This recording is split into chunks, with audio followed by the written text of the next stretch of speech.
Once upon a time, there was a poor man. This poor man had a beautiful daughter. One day, the poor man was talking to the king. The poor man wanted to impress the king, so he said to him, "My daughter can spin straw into gold." That is a very interesting talent she has. Bring her to the castle tomorrow so I can see what she can do. The daughter was brought to the king's castle the very next day. He placed her in a room full of straw and said, "Turn all this straw into gold by tomorrow. If you don't, you'll be put to death." There the king left her in the room full of straw. She just sat there, not knowing what to do, for she did not have the ability to turn the straw into gold. Finally, she began to cry from how frightened she was.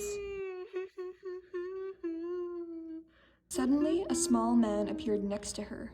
"It is too nice a day to cry, miss. What has made you so upset?" "I have to turn all this straw into gold by morning, or I will die." "What would you give me if I did it for you?" "Would my necklace do?" Let me see. This will do just fine." The small man set to work. The first strand of straw morphed into gold. Then another, and another. A whole spool was finished. Soon a second and a third. Piece by piece, all the straw turned into gold.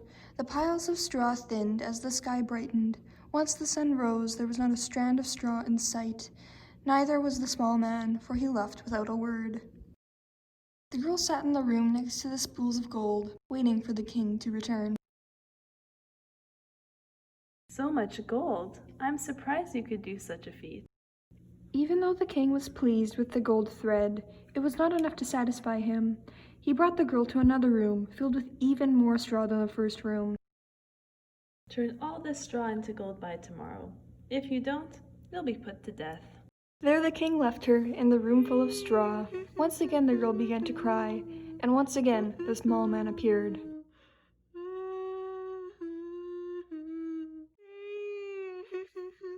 "What would you give me to turn all this straw into gold for you?" "Would this ring do?" "Let me have a look." The man pocketed the ring and went to work. One by one the strands turned into gold. All night long the man was at it. By sunrise there was no straw in sight. Neither was the man. And so the girl sat in the room yet again next to the spools of gold, waiting for the king to return. "Even more gold! What a talent you have!" Despite his glee, the gold was not enough to quench the king's greed. He brought the girl to an even larger room, filled with even more straw than the other two rooms combined. "Turn all this straw into gold by tomorrow. If you do, I'll make you my wife." And so he left her there amongst the pile of straw. As soon as the door closed, the small man appeared for the third time. "What will you give me this time?" "There is nothing left that I can give you." "You promise that once you become queen, you will give me your firstborn child." For the final time, the girl watched as the man turned the straw into gold. Heaps of straw grew thinner by the hour, and soon the sun was rising. The small man disappeared, leaving the girl with many spools of golden thread. She waited for the king to arrive. And when he did, he was delighted to have so many riches. The king was true to his word. He made the girl his wife and his queen. A year later, the queen gave birth to a beautiful child. She had nearly forgotten about her promise to the small man. He showed up one day while she was taking a walk in the castle gardens. Only then did she remember her agreement with him. "You must give me what was promised." "Anything but my precious daughter. I can give you all the riches in the kingdom. Just don't take her."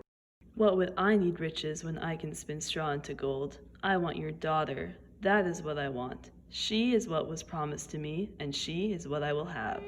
The queen wept and cried for her dearest child. The man began to feel sorry for her. All right. I'll give you 3 days. If you can find out what my name is in 3 days, then you will be able to keep your child."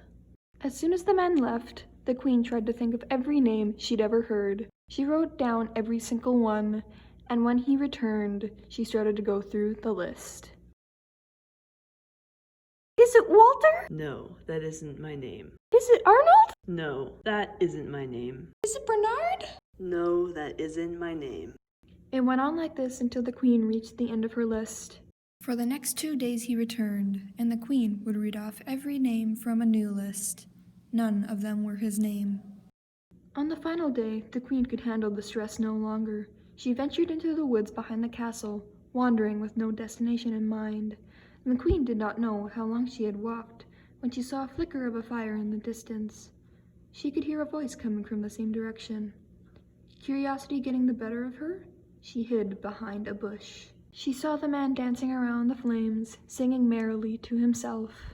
One more day and then she'll see the royal child belongs to me.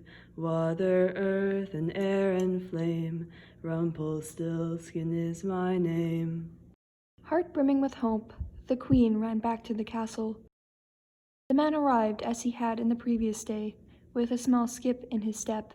Now, Your Majesty, what is my name? Is it Tom? No, that isn't my name. Is it Harry? No, that is not my name. Well, could it be Rumpelstiltskin? Who told you that? No one knows my name. No one can know my name. Rumpelstiltskin marched right out of the castle gardens. In his fury, he left footprint-sized dents embedded into the ground.